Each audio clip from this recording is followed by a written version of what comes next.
জয়গুরু। পরম প্রেমময় পরম দয়াল শ্রী শ্রী ঠাকুরের চরণে শত সহস্র কোটি আভূমি প্রণাম জানাই। আপনাদের প্রতি প্রত্যেককে আন্তরিক জয়গুরু জানাই।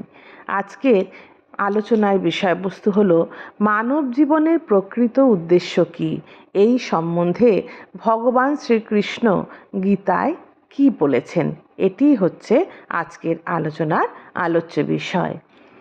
ভগবান শ্রীকৃষ্ণ মানব জীবনের প্রকৃত উদ্দেশ্য সম্বন্ধে বিস্তৃত মানুষকে সচেতন করার জন্যই এই পৃথিবীতে অবতরণ করেন।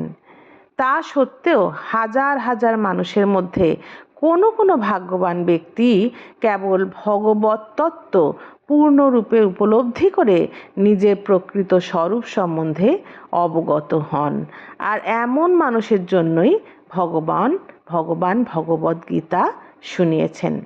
আমরা যারা একটু আধটু অধ্যাত্ম চেতনা নিয়ে আলোচনা করি, তারা সবাই উপলব্ধি করি মানব জীবনের, আমাদের জীবনের মূল উদ্দেশ্য হলো ঈশ্বর প্রাপ্তি। যেই প্রাপ্তির ফলে জীবনে না পাওয়া আর কিছুই থাকে না। এই প্রাপ্তিতে মানুষ চির আনন্দময় হয়ে থাকতে পারে।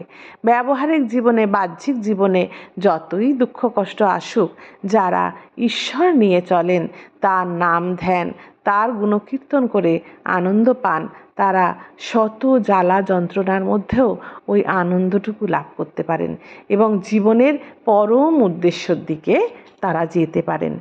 এই জীবনের প্রকৃত উদ্দেশ্য সম্বন্ধে যারা ভুলে আছেন, যারা বিস্মৃত আছেন, সেই সমস্ত মানুষকে সচেতন করার জন্যই এই পৃথিবীতে ভগবান শ্রীকৃষ্ণ এসছেন।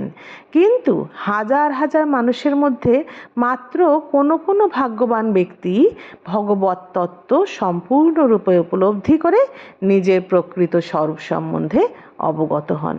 তা কিছু সংখ্যক মানুষ, এই হাজার হাজার কোটি কোটি মানুষের মধ্যে কিছু সংখ্যক মানুষ ভগবত তত্ত্ব কী তা পূর্ণরূপে উপলব্ধি করে আমাদের নিজেদের স্বরূপ কী, আমরা কেন পৃথিবীতে এসেছি, এই সম্বন্ধে সচেতন হয়েছেন। এবং এদের জন্যই ভগবান ভগবদ্গীতা শুনিয়েছেন। অজ্ঞতারূপ হিংস্র জন্তুটি আমাদের প্রতিনিয়তই গ্রাস করে চলেছে। আমাদের প্রত্যেকের জীবনেই একটা হিংস্র জন্তু নিয়ে আমরা কিন্তু বসবাস করি। সেই হিংস্র জন্তুটি কি? হিংস্র জন্তুটি হচ্ছে অজ্ঞতা। এই অজ্ঞতারূপ হিংস্র জন্তুটি আমাদের জীবনের প্রতিনিয়তই আমাদের গ্রাস করে চলেছে। পরম প্রেমময় শ্রী শ্রী ঠাকুর অনুকূলচন্দ্র বলেছেন, মানব জীবনের যাবতীয় দুঃখ কষ্ট যা আসে সবই আসে এই অজ্ঞানতা থেকে। এই অজ্ঞানতা বা অজ্ঞতাই হচ্ছে আমাদের প্রতিনিয়তই গ্রাস করে চলেছে।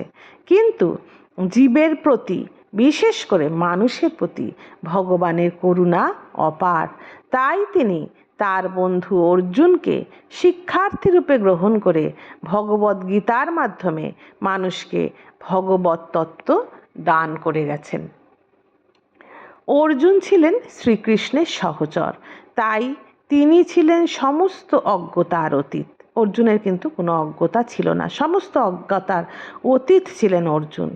কিন্তু ভগবানের ইচ্ছা অনুসারে কুরুক্ষেত্রের রণাঙ্গনে তিনি সাময়িকভাবে মোহাচ্ছন্ন হয়ে পড়েন, যাতে তিনি জীবের সমস্যা সম্বন্ধে শ্রীকৃষ্ণের কাছে প্রশ্ন করতে পারেন এবং তার মাধ্যমে ভগবানও আগামী দিনে মানুষের মঙ্গলের জন্য জীবনের পরিকল্পনা সম্বন্ধে বুঝিয়ে বলতে পারেন।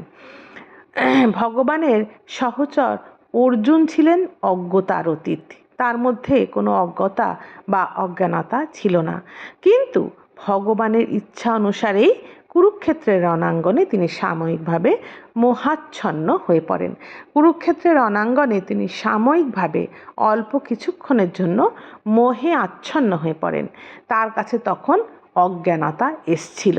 তিনি অজ্ঞানতার অতীত তখন ছিলেন না। কেন এটা হয়েছিল? ভগবানের ইচ্ছা অনুসারে। ভগবানের এরকম ইচ্ছা কেন হয়েছিল? না, অর্জুনের মধ্যে অজ্ঞানতা আসলেই তিনি জীবনের বিভিন্ন সমস্যা সম্বন্ধে শ্রীকৃষ্ণের কাছে প্রশ্ন করবেন এবং শ্রীকৃষ্ণ তার প্রশ্নের মাধ্যমে ভগবান আগামী দিনের মানুষের মঙ্গলের জন্য জীবনের পরিকল্পনা সম্বন্ধে বুঝিয়ে বলতে পারবেন। তখনই মানুষ সেইভাবে জীবনযাপন করে মানব জীবনের উদ্দেশ্য সাধনে সফল হতে পারবে। ভগবদ্গীতার বিষয়বস্তুতে আমরা 5টি মূল তত্ত্ব দেখতে পাই।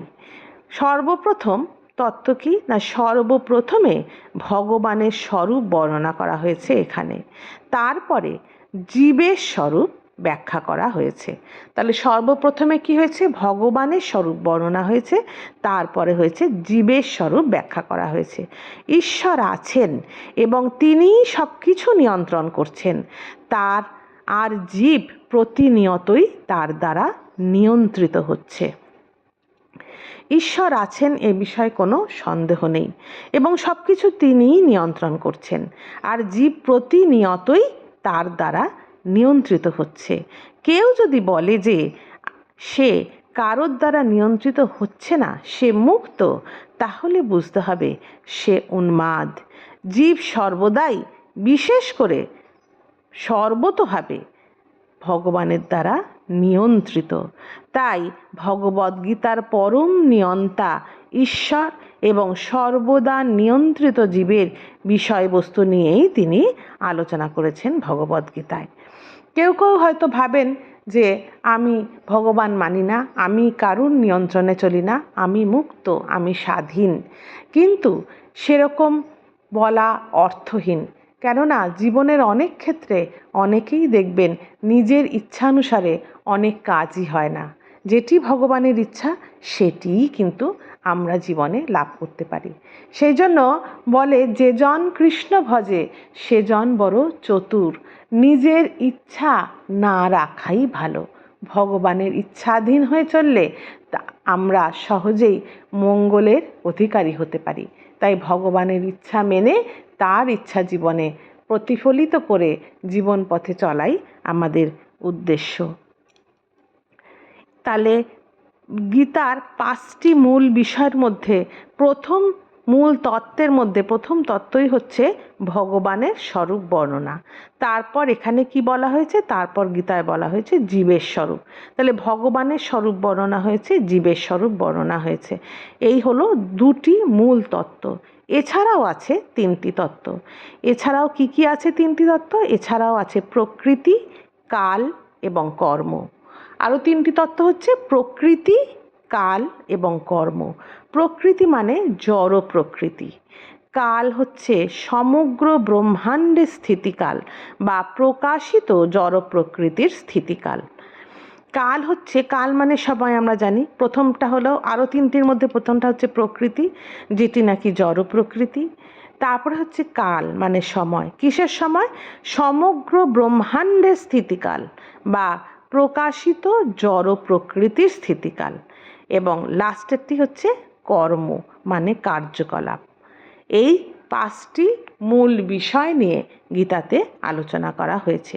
সর্বপ্রথম ভগবানের স্বরূপ বর্ণনা, তারপরে জীবের স্বরূপ বর্ণনা, তারপরে প্রকৃতি মানে জড় প্রকৃতি, কাল মানে সমগ্র বিশ্ব ব্রহ্মাণ্ডের স্থিতিকাল বা প্রকাশিত জড় প্রকৃতির স্থিতিকাল, এবং সর্বশেষে হচ্ছে কর্ম মানে কার্যকলাপ। এই 5টি মূল তত্ত্বই হচ্ছে গীতার মূল উপজীব্য বিষয়। আজ তবে এতটুকুই থাক। জয় গুরু। বন্দে পুরুষোত্তমম।